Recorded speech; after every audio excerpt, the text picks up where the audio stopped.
It's officially Fortnite Chapter 2's 5th anniversary, and to celebrate, we're heading back.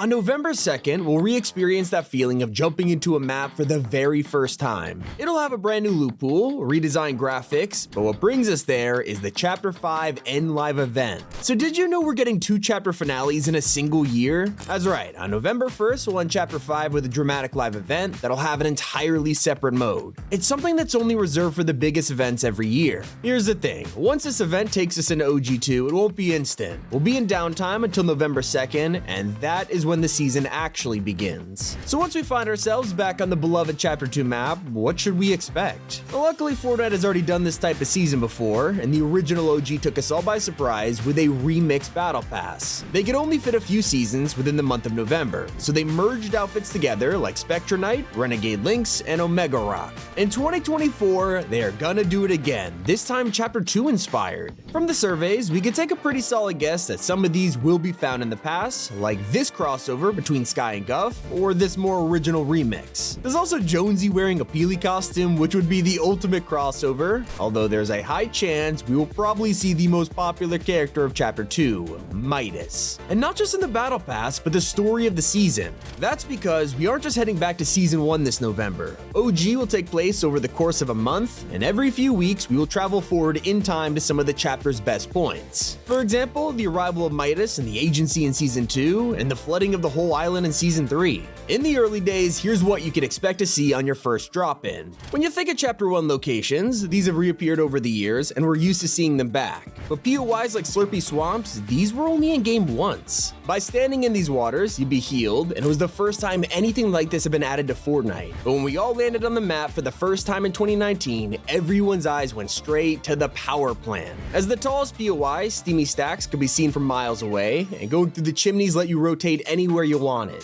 Of course, Chapter 2 is known for completely revamping the loot pool, but it stayed true to its predecessor by keeping the top 2 weapons, the Pump Shotgun and Scar. We haven't had either of these guns back in BR since the last OG season. If you want to use them, you have to play Reload, so players are desperate to get this back after a year. Hopefully this time around, the loading screens actually match the pump, which was a pretty awkward mistake last time around. And it's almost certain we'll see the return of a long-forgotten vehicle. If you check your locker wraps right now, you'll see dozens for motorboats. Yeah, a way to customize a vehicle we haven't been able to use since Chapter 4. It has been locked to creative since, but one of the biggest parts of the second map is how it's specifically designed for boats. In fact, the entire flood season will rely on them, so you can expect to see them this November. Speaking of water, everyone who was around back then will know about the most infamous landmark, the Waterfall of Death. Thank you for the sub.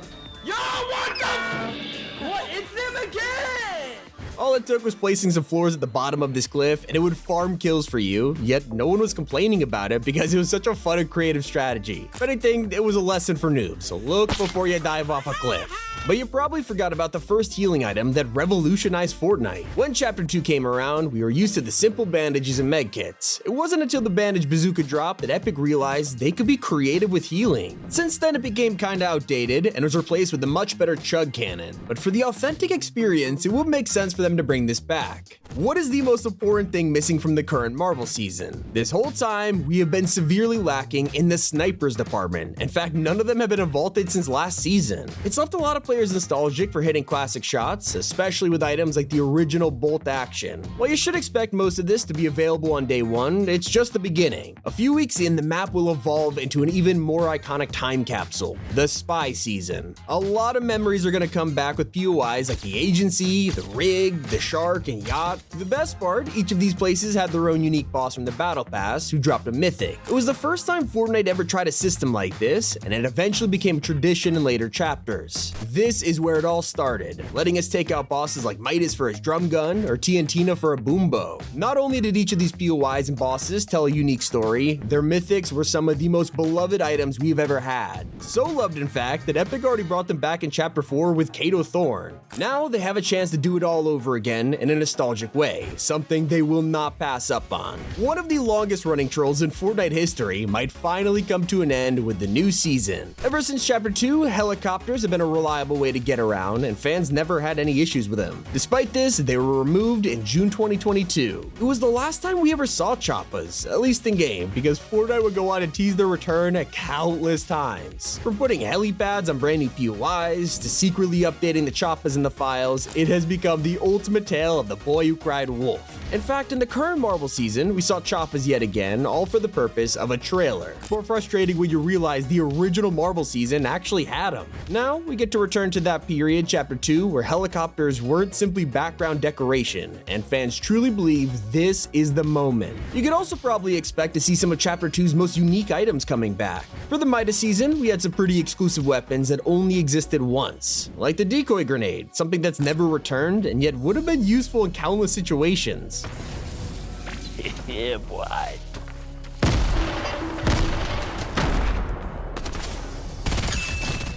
We also have the proximity mine, which has only appeared in Battle Royale once. At the time, they were kinda useless, but now with the release of Zero build, it might finally have a chance to shine in OG. But you'll have to play enough to use them, because just a few weeks later, the final part of Chapter 2 rolls around, the Great Flood. This is one of the rare features that are guaranteed to show up in OG Chapter 2, and let's just say the flooded map was something that divided the community. Most players could agree, even if they didn't like the flood design, that seeing the water level drop every single week was pretty cool, especially when it was constantly revealing new POIs. And there was an amazing advantage to being surrounded by water. You could use whirlpools. These were exclusive to the flood season and allowed you to rotate pretty much anywhere with ease. And you'll probably need them to escape from the coolest wildlife we've ever had. Chapter 2 was revolutionary for adding actual creatures onto the map. Raptors, chickens, frogs, but it all started from the first animal, sharks. These appeared just in time for the original flood, attacking and ambushing people in the most hilarious way possible.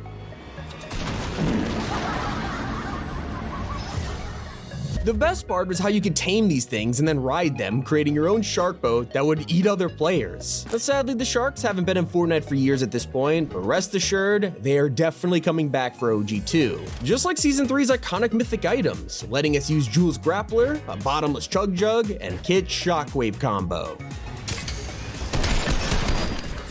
Not everything in this stage is gonna be well received. It's pretty much guaranteed we'll see the return of Fortnite's most hated POI. As the flood level drops for the final weeks of OG2, a huge location will emerge: Coral Castle. Anyone who was around when this existed knows the pain of landing here or being forced to fight here by the storm. It was a total nightmare. Not only was the design hated by players, but the open space and how hard it was to get out of the water, it was just a mess. Of course, knowing Epic, they're gonna bring this back just as a troll. And hey, honestly, I'm a little excited to drop back into Coral Castle just to see if the hate still holds up. It's around this time we'll start to get some new item shop outfits, like this anime remix of Yellow Jacket, or the confirmed crew pack for OG2. This is November Skin, and if you remember last year, we got Draken Steel Hybrid, which is a remix from Chapter 1. This time around, they have turned the Kyra skin into someone new, Kyrid. The question all of us are wondering, what'll actually be different in OG compared to the real Chapter 2? Well, for starters, we are definitely not getting the return of Travis Scott's Astronomical. I know it's depressing, but on the bright side, Tim Sweeney has said on the record that Travis is not banned from the item shop. If there's any time to drop him, it would definitely be then. We also won't see the return of Deadpool to the spy season. Most of that's already happened this month with Fishpool and the MCU movie tie-in. Yet despite the fact we're in a Marvel season, Fortnite still didn't unvault Deadpool's hand cannons. If they didn't do it now, they probably won't do it for OG. Although there's also a chance we won't see one of the most controversial features, disguise booths. While it would be nice to get them back, there's a reason they vanished after Chapter 2 and just never made a resurgence. They were plainly stupid broken. I heard the meowing. Can I move? Why can't I move? They were especially popular in the original Marvel season because you could turn into a Doom henchman, and yet when Epic decided to do a second one for Chapter 5, they chose not to mess with the booths again. It gives us a pretty good indication they probably won't show up in OG either. Not to mention, this time around, cars have been completely redesigned from how they were in Chapter 2. Back then, they were introduced as brand new vehicles that would change how we play Fortnite forever, and they did. Except they weren't added to Chapter 2 until after the flood season. Just no one expected them to become the next money-making machine for collabs. So now, Epic is officially forced to keep cars in the game. Does this mean we'll be driving around the spy season in McLarens and Lamborghinis? The answer is probably yes. The biggest change will be how all of this ends. Don't forget, we're only returning to Chapter 2 for a single month. It'll be totally worth it though, as Fortnite has prepared not one, but 2 huge events to lead us into Chapter 6. At the end of Fortnite Mares, we'll be transported back in time with the special event that I talked about earlier. That's not all though. It'll pave the way for the Chapter 5 grand finale, our biggest event of the year. And rumor has it, all of it will revolve around the agency. Of course, during those first 3 seasons of Chapter 2, we only had one story event, the device. Monumental, introducing us to Agent Jones, the Imagined Order, the Loop, it was crazy. And considering last OG reworked the Black Hole event, you could probably expect OG2 to do, well, the same thing. Except, we also know the season will end with the Flood. For the Flood to happen, the device has to happen. It's a weird paradox and leads fans to think outside the box. Are we just gonna keep the device on the map after it floods? Or could someone like Hope hack Midas's plan and use it to take us to Chapter 6? It's opened the door for a ton of fan theories, and we won't know until we get onto the map. We have 2 weeks as we approach Fortnite OG Chapter 2. Hope you guys enjoyed. It's been Tommy, and keep it here on Top 5 Gaming.